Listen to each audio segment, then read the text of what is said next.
Hello friends, welcome to my channel. இப்போது நாம் பொது சுகாதாரம் மற்றும் நோய் தடுப்பு மருந்து துறையிலிருந்து பல்வேறு பதவியின் கீழே நமக்கு வேக்கன்சி அவைலபிளாக இருக்குதுன்னு சொல்லி அறிவிச்சிருக்காங்க.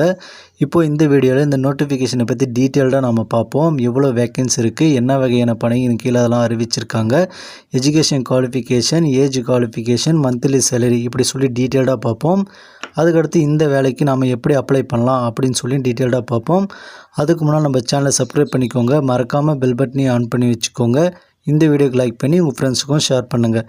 அது மட்டும் இல்லாமல் பல்வேறு மாவட்டங்கள்லேருந்து பல்வேறு துறைகளிலிருந்தும் நமக்கு பல்வேறு பதவியின் கீழும் வேக்கன்சி அவைலபிளாக இருக்குதுன்னு சொல்லி நோட்டிஃபிகேஷன் அறிவித்தாங்க. அது சம்மந்தமான வீடியோவும் நம்ம சேனலில் நான் அப்லோட் பண்ணியிருக்கேன். அந்த வீடியோவை எல்லாம் ஒன்றா சேர்த்து தனியாக ப்ளேலிஸ்ட்டாகவும் நான் ஸ்டோர் பண்ணி வச்சுருக்கேன். நம்ம சேனலில் போய் செக் பண்ணி பாருங்கள். ப்ளே ஸ்டோர் டிஸ்ட்ரிக் வைஸாக நமக்கு இருக்கும். அதுபடி உங்கள் டிஸ்ட்ரிக்டில் உங்கள் கல்வி தகுதியின் அடிப்படையில் என்ன வேக்கன்சி அவைலபிளாக இருக்குது அப்படின்னு செக் பண்ணி சீக்கிரமாக அப்ளை பண்ண பாருங்கள். ஏன்னா சில நோட்டிஃபிகேஷனில் நமக்கு 15 டேஸ் தான் நமக்கு அவைலபிளாக இருக்குது அப்ளை பண்ணுறதுக்கு. ஸோ நீங்கள் இப்போது இந்த வீடியோவை நீங்கள் பார்த்துட்ருக்கீங்க அப்படின்னா கட்டாயம் போய்ட்டு அதையும் நீங்கள் செக் பண்ணி பாருங்கள். உங்கள் டிஸ்ட்ரிக்ட் வைஸாகவும் கட்டாயம் வேலைவாய்ப்பு இருக்குது உங்கள் எஜுகேஷன் குவாலிஃபிகேஷன் வைஸாக. இப்போது நாம் இந்த வீடியோவில் இந்த வேலைவாய்ப்பை பற்றி டீட்டெயில்டாக பார்ப்போம். பொது சுகாதாரம் மற்றும் நோய் தடுப்பு மருந்து துறை மாவட்ட நலவாழ்வு சங்கம் தேனி மாவட்டத்திலிருந்து தான் நமக்கு இப்போ வேலைவாய்ப்புக்கான நோட்டிஃபிகேஷன் அறிவிச்சிருக்காங்க. இந்த வேலைவாய்ப்புக்கு அப்ளை பண்ணுறதுக்கு நமக்கு குறைந்த தேதி தான் கொடுத்துருக்காங்க. ஸோ அதனால் சீக்கிரமாக அப்ளை பண்ண பாருங்கள். இந்த வேலைக்கு நீங்கள் அப்ளை பண்ண விரும்புகிறீங்க அப்படின்னா நீங்கள் ஆன்லைனில் அப்ளை பண்ண முடியாது, ஆஃப்லைனில் தான் நீங்கள் அப்ளை பண்ண முடியும். இந்த வேலைக்கு அப்ளை பண்ணுறதுக்கான கடைசி தேதி டிசம்பர் 27, 2024 ஈவினிங் 5:45க்குள்ளே நீங்கள் அப்ளை பண்ணியிருக்கணும். மேக்ஸிமம் தேனி மாவட்டத்தில் இருக்கவங்க நேரடியாகவே போயிட்டு அந்த அப்ளிகேஷனை சப்மிட் பண்ண பாருங்கள் போஸ்ட்டு மூலமா. அப்படி இல்லைன்னா பார்த்தீங்கன்னா உங்களுடைய அப்ளிகேஷன் ஆன்லைனில் அப்ளை பண்ண முடியாது. அதனால் நீங்கள் நேரடியாக தான் போய் பண்ணுற மாதிரி இருக்கும். அதர் டிஸ்ட்ரிக்ஸ் இப்போ இருந்தே நீங்கள் அப்ளை பண்ண ஸ்டார்ட் பண்ணிவிடுங்க. அப்போ தான் நீங்கள் பண்ணுற போஸ்ட்டு சீக்கிரமாக போய் அங்கே சேரும். நமக்கு மொத்தமாக 21 வகையான பதவியின் கீழே நமக்கு இந்த வேக்கன்சி அறிவிச்சிருக்காங்க. ஃபஸ்ட்டு பார்த்தீங்கன்னா அசிஸ்டன்ட் கம் அக்கௌண்ட் ஆஃபீஸர், இதுக்கு ஒரு வேக்கன்சி அவைலபிளாக இருக்குது. பிகாம் ஆர் எம்காம் நீங்கள் முடிச்சிருக்கணும், கம்ப்யூட்டர் நாலேஜும் இருக்கணும், 1 இயர் எக்ஸ்பீரியன்ஸும் இந்த வேலைக்கு இருக்கணும்னு சொல்லியிருக்காங்க. மந்த்லி சேலரியாக உங்களுக்கு 16,000 ரூபாய் கிடைக்கும். இந்த 21 வகையான பதவிக்குமே பார்த்தீங்கன்னா 35 வயசு வரைக்கும் இருக்கவங்க தாராளமாக அப்ளை பண்ணிக்கலாம். அதுக்கடுத்து ரெண்டாவதாக பார்த்தீங்கன்னா மிட் லெவல் ஹெல்த் ப்ரொவைடர், இதுக்கு 6 வேக்கன்சி அவைலபிளாக இருக்குது. Diploma in GNM R BSc nursing நீங்கள் முடிச்சிருந்தீங்கன்னா அப்ளை பண்ணிக்கலாம். மந்த்லி சேலரியாக உங்களுக்கு 18,000 ரூபாய் கிடைக்கும். மூணாவதாக பார்த்தீங்கன்னா ரேடியோகிராஃபர், இதுக்கு நீங்கள் பிஎஸ்சி ரேடியோகிராஃபி முடிச்சிருக்கணும். 2 வேக்கன்சி அவைலபிளாக இருக்குது. 13,300 ரூபாய் மந்த்லி சேலரியாக உங்களுக்கு கிடைக்கும். ஃபோர்த்து பார்த்தீங்கன்னா ஆடியோமெட்ரிஷியன், இதுக்கு ஒரு வேக்கன்சி அவைலபிளாக இருக்குது. இதுக்கு நீங்கள் 12th பாஸ் பண்ணியிருக்கணும். அதில் சப்ஜெக்டாக பார்த்தீங்கன்னா ஃபிசிக்ஸ், கெமிஸ்ட்ரி, பாட்னி, ஜுவாலஜி படிச்சிருக்கணும். அப்படி இல்லை அப்படின்ற பட்சத்தில் ஃபிசிக்ஸ், கெமிஸ்ட்ரி, பயாலஜி படிச்சிருக்கணும். அது கூடவே நீங்கள் 1 இயர் சர்டிஃபிகேட் கோர்ஸான ஆடியோமெட்ரி முடிச்சிருக்கணும். இதுக்கு மந்த்லி சேலரியாக உங்களுக்கு 17,250 ரூபாய் கிடைக்கும். அதுக்கடுத்து அஞ்சாவதாக பார்த்தீங்கன்னா அட்மினிஸ்ட்ரேட்டிவ் கம் ப்ரோக்ராம் அசிஸ்டண்ட், இதுக்கு உங்களுக்கு ஒரு வேக்கன்சி அவைலபிளாக இருக்குது. நீங்கள் டிகிரி கோர்ஸ் இதில் கம்ப்ளீட் பண்ணியிருந்தீங்கன்னா அப்ளை பண்ணிக்கலாம். மந்த்லி சேலரியாக உங்களுக்கு 18,000 ரூபாய் கிடைக்கும். ஆறாவதாக பார்த்தீங்கன்னா பிளாக் லெவல் அக்கௌண்ட் அசிஸ்டண்ட், ஒரு வேக்கன்சி அவைலபிளாக இருக்குது. இதுக்கு நீங்கள் பிகாம் டிகிரி கம்ப்ளீட் பண்ணியிருக்கணும்.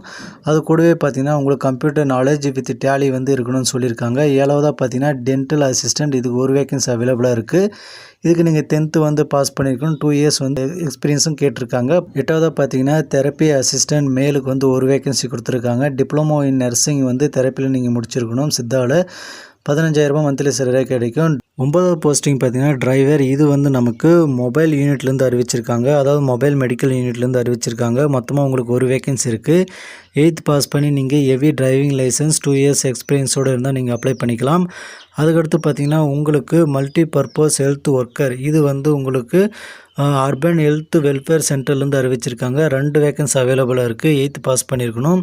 அதே சமயம் பார்த்தீங்கன்னா அதிலே நமக்கு அர்பன் பிரைமரி ஹெல்த் சென்டர்லேருந்து ஒரு வேக்கன்சி அவைலபிளாக இருக்குது. 11வதாக பார்த்தீங்கன்னா நமக்கு மல்டி பர்பஸ் ஹாஸ்பிட்டல் ஒர்க்கர்லேயே நமக்கு அர்பன் பிரைமரி ஹெல்த் சென்டர்லேருந்து 3 வேக்கன்சி அவைலபிளாக இருக்குது. 8th பாஸ் பண்ணியிருக்கணும். அதிலே பார்த்தீங்கன்னா உங்களுக்கு ஆயுஷிலும் ஒரு வேக்கன்சி இருக்குது. 8th பாஸ் பண்ணியிருக்கணும். ஹாஸ்பிட்டல் ஒர்க்கருக்கு பார்த்தீங்கன்னா ஒரு வேக்கன்சி இருக்குது. 8th பாஸ் பண்ணியிருந்தால் போதுமானது. 14வதாக பார்த்தீங்கன்னா ஸ்டாஃப் நர்ஸ், இதுக்கு ஒரு வேக்கன்சி அவைலபிளாக இருக்குது. இதுக்கு நீங்கள் டிப்ளமோ நர்சிங் முடிச்சிருக்கணும். அப்படி இல்லைனா பிஎஸ்சி நர்சிங் முடிச்சிருந்தால் நீங்கள் அப்ளை பண்ணிக்கலாம். 15வதாக பார்த்தீங்கன்னா ஃபிசியோதெரபிஸ்ட், ஒரு வேக்கன்சி அவைலபிளாக இருக்குது. நீங்கள் பிஎஸ்சி முடிச்சிருக்கணும் அந்த சப்ஜெக்டில். 16வது பார்த்தீங்கன்னா லேப் அட்டெண்டட், இதுக்கு ஒரு வேக்கன்சி அவைலபிளாக இருக்குது. இதுக்கு நீங்கள் 8th பாஸ் பண்ணியிருக்கணும். 16வது பார்த்தீங்கன்னா லேப் அட்டெண்டன்ட், இதுக்கு ஒரு வேக்கன்சி இருக்குது. இது நீங்கள் 8th பாஸ் பண்ணி நல்ல உடற்தகுதியோடு இருந்தால் போதுமானது. 17வது பார்த்தீங்கன்னா லேப் டெக்னீஷியன் 2 வேக்கன்சி அவைலபிளாக இருக்குது. இதுக்கு நீங்கள் 12th பாஸ் பண்ணியிருக்கணும். அது கூடவே பார்த்தீங்கன்னா சர்டிஃபிகேட் இன் மெடிக்கல் லெபார்ட்டரி வந்து நீங்கள் முடிச்சிருக்கணும். அதே சமயம் பார்த்தீங்கன்னா நல்ல உடல் தகுதியோடு நீங்கள் இருக்கணும். 18வது பார்த்தீங்கன்னா ஏஎன்எம் வந்து 3 வேக்கன்சி அவைலபிளாக இருக்குது. இதுக்கு நீங்கள் பிஎஸ்சி நர்சிங் வந்து முடிச்சிருக்கணும். 19வது பார்த்தீங்கன்னா ஹெல்த் இன்ஸ்பெக்டர் 5 வேக்கன்சி அவைலபிளாக இருக்குது. இதுக்கும் நீங்கள் 12th வந்து பாஸ் பண்ணியிருக்கணும். Biology or botany or zoology வந்து நீங்கள் முடிச்சிருக்கணும். அதுக்கடுத்து பார்த்தீங்கன்னா 10th சர்டிஃபிகேட்டை வந்து தமிழ் லாங்குவேஜ் கேட்டிருக்காங்க.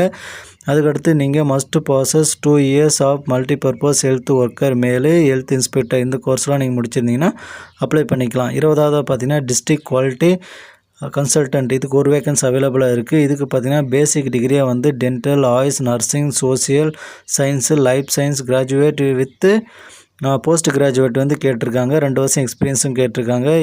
எம்சிஹெச்ஓவில் ஒரு வேக்கன்சி அவைலபிளாக இருக்குது. இதுக்கு நீங்கள் பிஎஸ்சி எம்எஸ்சி நர்சிங் முடிச்சிருந்து 5 வருஷம் எக்ஸ்பீரியன்ஸோடு இருந்தால் நீங்கள் அப்ளை பண்ணிக்கலாம். பிஎஸ்சி ஆர் எம்எஸ்சி ரெண்டுமே முடிச்சுக்கணும்னு அவசியம் கிடையாது. பிஎஸ்சி ஆர் நர்சிங் நீங்கள் முடிச்சிருந்தால் அப்ளை பண்ணிக்கலாம். இதுக்கு வந்து 15,000 மந்த்லி சேலரி கிடைக்கும். அதுக்கடுத்து பார்த்தீங்கன்னா இந்த 21 வகையான பதவிக்கும் நீங்கள் அப்ளை பண்ணுறீங்க அப்படின்ற பட்சத்தில் பார்த்தீங்கன்னா நீங்கள் எத்தனை வகையான பதவிக்கு அப்ளை பண்ணுறீங்களோ அதுக்கு தனித்தனியாக தான் நீங்கள் வந்து அப்ளிகேஷன் வந்து நீங்கள் அனுப்பணும். இந்த வேலைவாய்ப்புக்கு முழுக்க நீங்கள் ஆன்லைனில் அப்ளை பண்ண முடியாது, ஆஃப்லைனில் தான் நீங்கள் அப்ளை பண்ணணும். அனுப்ப வேண்டிய அட்ரஸ் கொடுத்துருக்காங்க. விண்ணப்பம் அனுப்ப வேண்டிய முகவரி மாவட்ட சுகாதார அலுவலர், மாவட்ட சுகாதார அலுவலகம், பல்துறை அலுவலகம் வளாகம், பிளாக் எண் 1, மாவட்ட ஆட்சியர் அலுவலகம், பின்புறம், தேனி 625 531. இந்த அட்ரஸுக்கு தான் நீங்கள் அனுப்புகிற மாதிரி இருக்கும். அதுக்கடுத்து பார்த்திங்கன்னா பூர்த்தி செய்யப்பட்ட விண்ணப்பங்கள் மற்றும் கீழ்கண்ட ஆவண நகல்களுடன் மேலே குறிப்பிடப்பட்டுள்ள மாவட்ட நலவாழ்வு சங்க அலுவலகத்திற்கு டிசம்பர் 27, 2024 அன்று மாலை 5:45க்குள் சமர்ப்பிக்க வேண்டும் அப்படின்னு சொல்லியிருக்காங்க. என்னென்ன சர்டிஃபிகேட்லாம் நீங்கள் ஜெராக்ஸ் எடுத்து அனுப்பணும் அப்படின்னா கல்வி தகுதி சான்றிதழ் மற்றும் மதிப்பெண் சான்றிதழ் வந்து நீங்கள் ஜெராக்ஸ் எடுத்துக்கோங்க. அதில் செல்ஃப் அட்டாச் பண்ணிக்கோங்க, அதாவது உங்களோட சிக்னேச்சர் போட்டுக்கோங்க. 2வது பார்த்தீங்கன்னா இருப்பிடச் சான்றிதழ் கேட்டிருக்காங்க. சிறப்பு தகுதி சான்றிதழ் மற்றும் இதர சான்றிதழ் கேட்டிருக்காங்க. ஜாதி சான்றிதழும் கேட்டிருக்காங்க. இந்த சர்டிஃபிகேட்டில் எல்லாமே நீங்கள் உங்களுடைய சிக்னேச்சர் போட்டு இந்த அப்ளிகேஷனோட இணைச்சு அனுப்பணும். அப்ளிகேஷன் வந்து எப்படி என்ன ஃபார்மேட்டில் இருக்குது அது எப்படி நீங்கள் ஃபில் பண்ணணும்னு நான் சொல்கிறேன். அதுக்கு முன்னால் இந்த டாக்குமெண்ட்லாம் நீங்கள் ரெடி வச்சுக்கோங்க. 2வது பார்த்தீங்கன்னா தேனி மாவட்ட நலவாழ்வு சங்கம், பல்துறை அலுவலக வளாகம், தேனி மாவட்டம் 625 531. இந்த அட்ரஸை கரெக்டாக நோட் பண்ணி வச்சுக்கோங்க. நீங்கள் அனுப்பும்போது அதே நீங்கள் என்ன வேலைக்கு அப்ளை பண்ணுறீங்க அப்படின்னு சொல்லி அந்த கவர் மேலேயே வந்து நீங்கள் மென்ஷன் பண்ணிவிடுங்க. மென்ஷன் பண்ணி இந்த அட்ரஸும் கரெக்டாக மென்ஷன் பண்ணி நீங்கள் டிசம்பர் 27, 2024 ஈவினிங் 5:45க்குள்ளே போய் சேர மாதிரி அனுப்ப பாருங்கள். அதுக்கடுத்து பார்த்தீங்கன்னா காலி பணியிடங்கள் நியமனம் மாறுதலுக்கு உட்பட்டது. காலி பணியிட விவரங்களை வந்து நீங்கள் அஃபிஷியல் வெப்சைட்டான தேனி.nic.in என்ற வெப்சைட் மூலிமாவும் நீங்கள் வந்து டவுன்லோட் பண்ணிக்கலாம் அப்படின்னு வந்து சொல்லியிருக்காங்க. அதாவது பாருங்கள், நான் ஆல்ரெடி சொன்ன மாதிரி செல்ஃப் டச் பண்ண சொல்லியிருக்காங்க. ஒவ்வொரு ஜெராக்ஸிலும் நீங்கள் உங்களுடைய சிக்னேச்சர் வந்து போட்டுக்கோங்க. அலுவலக மின்னஞ்சல் முகவரி இமெயில் ஐடியும் கொடுத்துருக்காங்க. அதுக்கடுத்து பார்த்தீங்கன்னா இந்த பதவிகள் முற்றும் தற்காலிகமானது, எந்த ஒரு காலத்திலும் வந்து பணி நிரந்தரம் செய்யப்பட மாட்டாது அப்படின்னு வந்து சொல்லியிருக்காங்க. உங்களுக்கு கான்ட்ராக்ட் பேஸ் பண்ணி தான் இந்த ஒர்க் வந்து இருக்க போகுது. விருப்பம் இருக்கவங்க தாராளமாக வந்து அப்ளை பண்ணுங்கள். 1 வருஷம் தானே, ஏன்னா இது நமக்கு என்ன அப்படின்லாம் இருக்காதீங்க. விருப்பமும் தகுதியும் இருக்குது, இந்த வேலை நமக்கு கிடைக்கும் அப்படின்ற பட்சத்தில் நீங்கள் தாராளமாக அப்ளை பண்ணுங்கள்.